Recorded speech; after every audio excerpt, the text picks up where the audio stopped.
This is For the Rest of Us with Ken and Megan Castellan, a podcast about theology, faith, the Bible, and life.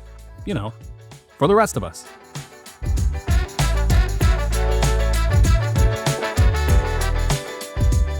Bonjour, mon ami. Welcome back to For the Rest of Us with the Reverend Canon Megan Castellan. I'm not Megan, and if you've been listening to this for any period of time, you've probably figured that out by now. My name is Adam Eichelberger. I work with Canon Megan at the Episcopal Diocese of Central New York.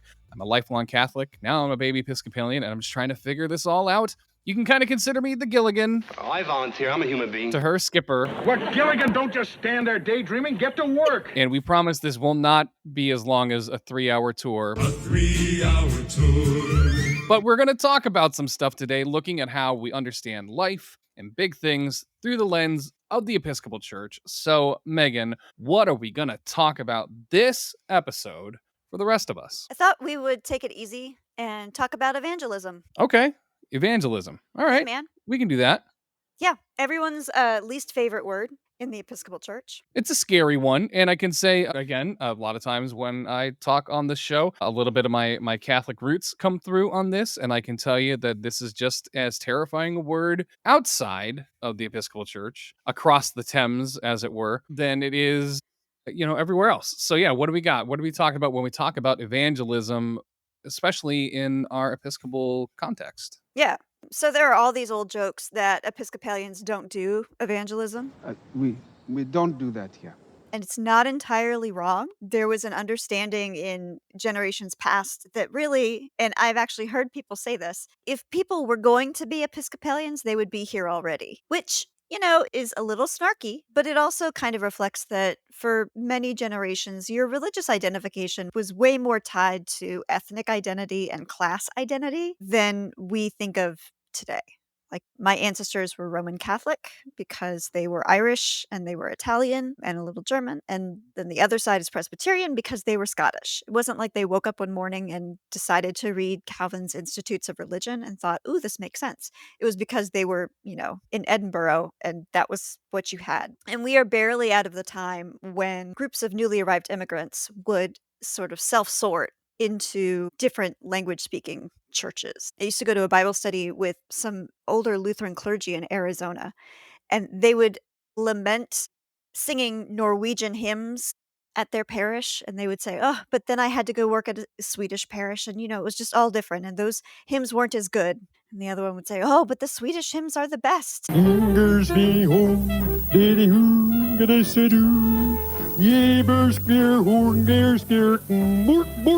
Not like these English hymns. And I'm like, what? And so the Episcopal Church, for much of its history in the United States, was sort of the de facto establishment church. Had ties to the upper crust and to government. We had a lot of stuff. And so converting in and out of the Episcopal Church was not really done, because it wasn't so easy to move in and out of those categories. And now, I don't want to make it sound like nobody ever did. There were definitely revivals. There were definitely moments when the church grew. There were definitely moments when we really put it out there. But there was also a sense for a lot of American Episcopal Church history that the church would grow when Episcopalians themselves multiplied. Church growth would happen when we up and moved someplace, then the church would come with us. Are there more of us than there used to be? Then we should build a new building. There was not necessarily a mindset of let's go and beat the bushes and convert new people and expand that way. That was kind of seen as something other people did. And in the Journals of General Convention, you see people arguing back and forth about, well, the country is expanding west. Should we send missionaries out to go with the settlers? And that was not a super popular idea. What ended up happening is, and you're from Arizona, so you might have noticed we don't have a ton of Episcopal churches in Arizona. Ton of Lutheran churches. Mm-hmm. ton of Methodist churches. We have Episcopal churches along the railroad lines. Makes sense. Yeah, what happened was we waited for the trains. We're like, oh, we have too much stuff. We're not going to go on horseback. We have to wait for a train because we got the candlesticks, we got the communion set, we got the linens, we got the books, we got so much stuff. So we waited for the train to go out. And then there are churches along the train line in Arizona. See, this is a really interesting thing, and I know this is a wild Adam diversion, but I'm going to do it. And one of the things that I learned, especially being here where we're located in central New York, is I found that the density of Episcopal churches, specifically like in our region, was I can't remember the bishop's name, but he'd John get Henry Hobart. Yeah. on a horse and he'd ride a certain distance, and then where he stopped, that's where the next church was. Yep. And then he would go and then he would stop. So that way he knew I can ride this far and it's going to take me this long to get to church. But then in contrast, out west, it was we need to stay along what was ostensibly the only mass transcontinental transport that there was. So it makes a lot of sense. Yeah. And today it's a pain in the neck because the highways don't go along those routes. And so now you look at the diocesan divisions and you're like, why have you drawn the map like this? And it's because the churches were laid out according to these old ways of doing things. So evangelism, not necessarily a vocabulary that we are altogether familiar with. I don't understand a word you just said. It's not a muscle we're used to using. However, Jesus himself seems fairly big on it. He's always telling his disciples to go out and preach and teach. Matthew 28, after the resurrection, he tells his disciples, go into all the world, teach all nations, baptizing them in the name of the Father, Son, and Holy Spirit, and tell them everything you've learned from me.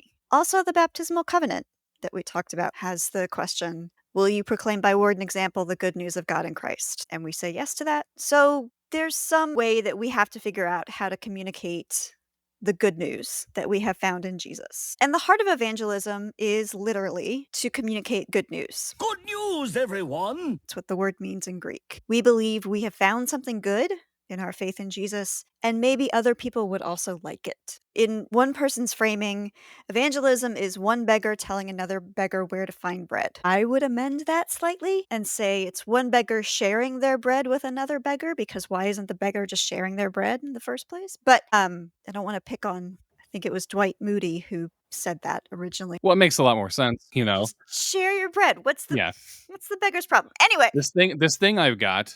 You would love this thing. You can go talk to that guy. Yeah, go talk to that guy. Maybe he'll give you some too. But mostly in evangelism, the way the Episcopal Church understands it, you are being open about the fact that for you, this thing in Jesus is important and it is good news. And I should probably name at this point that one of the reasons nowadays that evangelism as a concept can send people into a tailspin is evangelicals as a group have done some really bad stuff. I mean, I didn't want to be the one to say it, but okay. Yeah.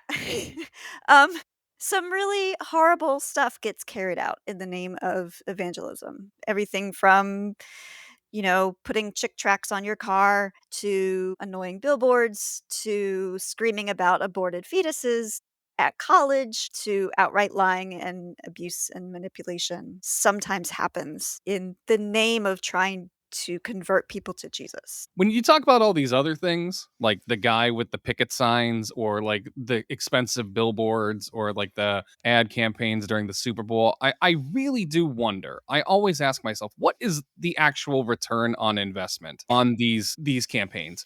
Because I cannot possibly imagine that there's much. I mean, I know it's not quantifiable, but I can go like being near where we live, like we have sporting events and we have concerts and stuff like that. And there's always inevitably the guy and a couple of them who have their sign saying that like, this is why you're going to hell. And I'm like, when has this worked for you? Yeah. Who runs up to you and is like, oh my goodness, you are right.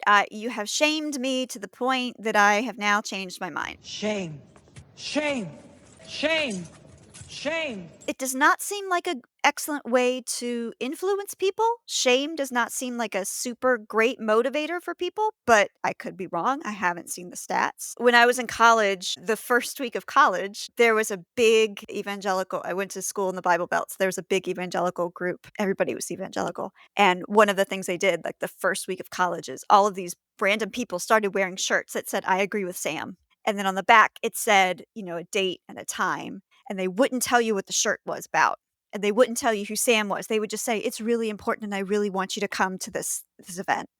I really want you to be there. It's going to be really great. And so like it spread all through campus and it was this big thing. Unfortunately for them, the date they had chosen was 9/11, 2001. Oops. It got overshadowed. But what it turned out to be is they got everybody in this room who was curious. And it was, I think they showed Left Behind, the movie, and did an altar call. And it was sort of your run of the mill, not telling the truth, fairly coercive, and it didn't feel okay to, baby Megan. Because, first of all, I sort of think Jesus is good enough that we shouldn't have to lie about it. I like Jesus quite a bit. I think he says and does interesting things that people would also be interested in if they knew about it. I don't know that the gospel needs me to lie about it in order for it to be attractive. And I am really concerned that other Christians find it necessary to lie about the gospel. And if the bulk of what you think will attract people to the gospel is dishonesty, that seems confusing. How strong is your faith if you think the only thing that will attract people to good news is, in fact, lying about how good that news is? Well, one of the hallmarks of specifically evangelism within the evangelical church, and I've got a little bit of experience of this. I have a bunch of family that are in evangelical church ministry, is they love the bait and switch. They love to draw people in with lights and the music and the cool preaching, and like there's a coffee shop in the lobby and they lure people in with like gifts or these outreach events and stuff like that, and they slowly peel back the layers of the onion and then you get Right. to what they're actually trying to give you, which isn't great. It's not great, and you feel issues and you get trust issues because these people have sold you a bill of goods. And that's not great because then you also end up projecting all of that onto God. It's not fair, like on a number of levels. The whole approach betrays a lack of faith Mhm. in how good the news is that we're trying to communicate. I mean, when we were talking about Paul in the episode about Paul, Megan.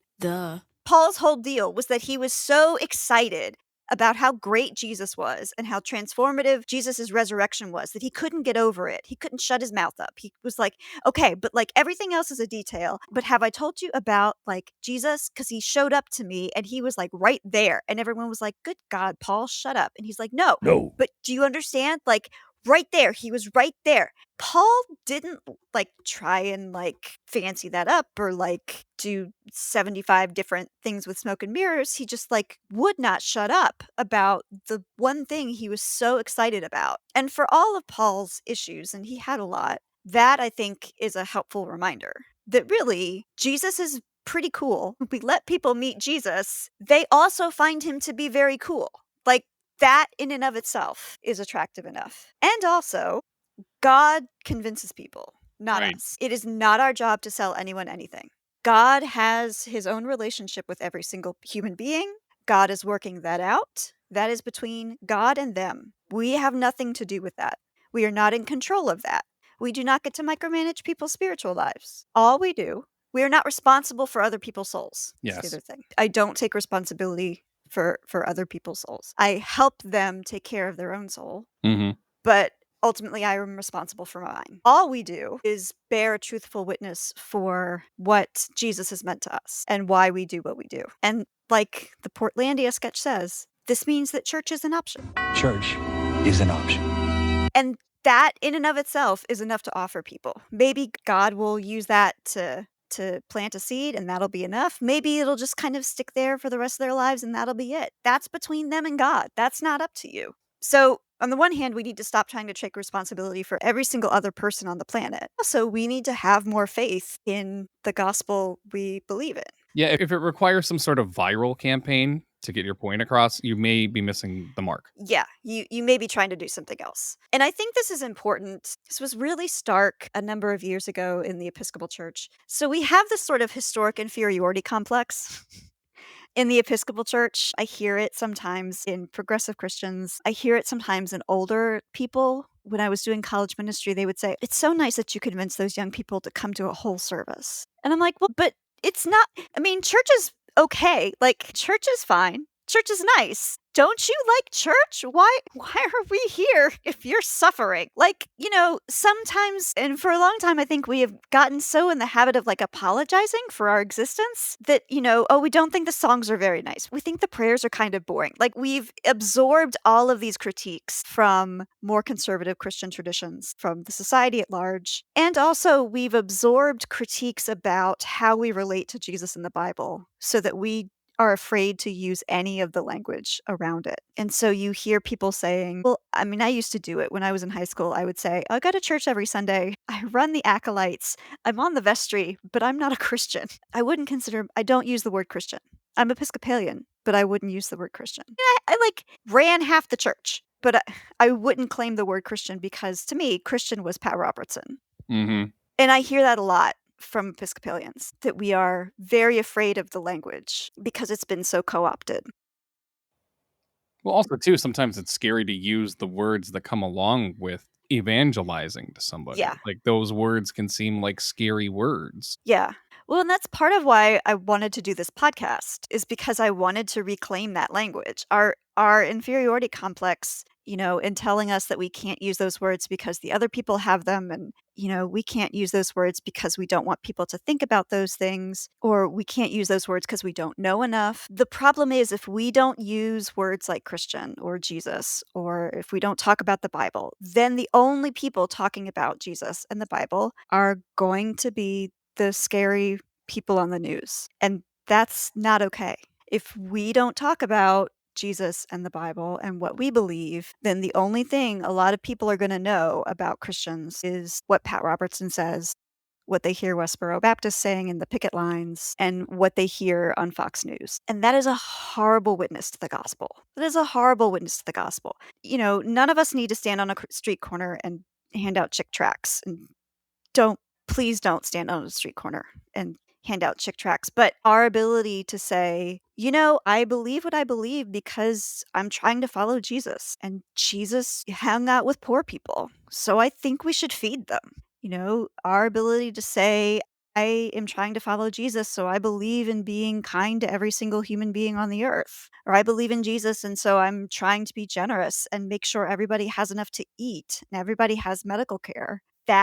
Just that ability to say that is probably going to be what stands between somebody thinking, oh, Jesus might be okay, and only knowing Jesus as a figure on Fox News or a punchline on the far right. Funny story. I actually used to have a chick track collection, like Pokemon cards. I had a box, and every time I would get chick tracks, I would put them in the box. I used to have a really good collection, and they're gone now. For those of you who may not be familiar with the term that we're talking about, what was his name? What was his first name? I don't know. I don't Anyway, even know. There's a guy named Chick. His last name is Chick, and he would draw these almost like Bazooka Joe comic strip style books talking about these evangelical Christian talking points, and they would get distributed everywhere. The same way you find Gideon Bibles in the drawer of every hotel, almost anywhere you saw people doing street preaching and doing street evangelism, they'd be handing out chick tracts. It's gross, gang.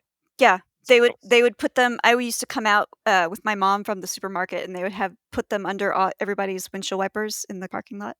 Yeah, they would be everywhere. And the thing is, that's not a good representation of Jesus. It's not a good representation of Christianity. Why would we want to leave our faith in the hands of people like that? And so we need to be able to say with confidence, that's not the God I believe in. Not in a way that's trying to convince anybody, not in a way that's trying to coerce anybody, not in a way that expects anything from anybody, but just, no, that's not what I believe. And that is good news. I sort of became converted to evangelism when I was in college, and I got to go to the 2003 General Convention as a young adult observer, and I got to sit in the House of Bishops when they were confirming Gene Robinson. And I found it really moving and inspiring. And I came back, and I was the president, warden, something of my college ministry group. My good friend at the time was the chair of the Lambda Alliance, the gay student union at our college. And he asked me if I would come and address them and tell them what had happened. And I was in the discernment process to be ordained. And our college chaplain, I told him what my friend had asked, he was not necessarily on board with me going to talk to them. He was nervous about it. He thought it was not a good idea. He, uh, you know, had some real reservations, and I listened to him and thought about it for about a week, and then I went back to him and said, "Nope, I'm gonna do it anyway." And I made a whole presentation, and I went to talk to them, and I told them about sitting in the room and how the debate had gone and how we had confirmed the first openly gay bishop. And then I went back to my chaplain and told him, he's like, "Why did you wanna do this? They're just gonna argue with you. They don't wanna have a debate." And I said, "No, they don't wanna have a debate, but I want them to know that we did this, and I want them to know and to be able to remember that one person associated with the church showed up, treated them like human beings, and was on their side." Because I'm pretty sure that's not something they've experienced a lot of. That's what I want them to remember. The fact that our church has done this because we believed God was calling us to full inclusion, that is good news in a world where they have not had that. That's something we're called to share. The fact that Jesus is calling us to be truthful and empathetic and generous and loving and peacemakers, that is good news in a world where we don't have a lot of that. And the world really needs that message right now. And so the more that we can be honest about, what Jesus is calling us to do, the more that we can be really clear about that, the better for the world, I think. I 100% agree. And I think one of the hardest things that we all kind of experience when it comes to this idea of evangelism is, like you've talked about, this word Jesus, this word Christian, have gotten so co-opted by people with a very specific agenda for Yeah. what it is that they think that these things are supposed to look like, who Jesus is supposed to be, what the church is supposed to be, that when other people, other types of Christians or not, hear that word, they make it so synonymous with those agendas that now it's like it's a dirty word that we can't say. And it screams to me that those words have been co-opted with this agenda. Those are part of this agenda now. And I kind of feel like it's our job as Christians to take them back, Like, these are our words that we are reclaiming, because when we want people to hear the name Jesus, when we want people to hear the word Christian, we want them to be synonymous with the things that Jesus said and did. And just as importantly, the things that he commands us to do. Yeah, exactly. I used to talk on panels around like full inclusion issues, and somebody would always say, "How are you going to convince the Mormons to allow same-sex marriage?" Or "How are you going to convince the Catholics to ordain women?" So far, the Pope has not taken my calls. We're sorry. Your call cannot be completed as dialed. Please check the number and dial again. When that changes, I will let you know. I can't take responsibility for, I just can't take responsibility for anybody else's soul. I can't take responsibility for any other church's decision-making process. But what I can do is share the truth as I know it and try and make sure that the people around me, when they hear the name Jesus, will hopefully, alongside all the scary stuff, think, well, and then there's Megan, who's weird, but she's not all bad. She goes to church and she's pretty nice. Sometimes all you can do is be a counterweight, but sometimes that's enough. We can steal that from Portland, because you mentioned Portlandia. We can make Christianity weird again.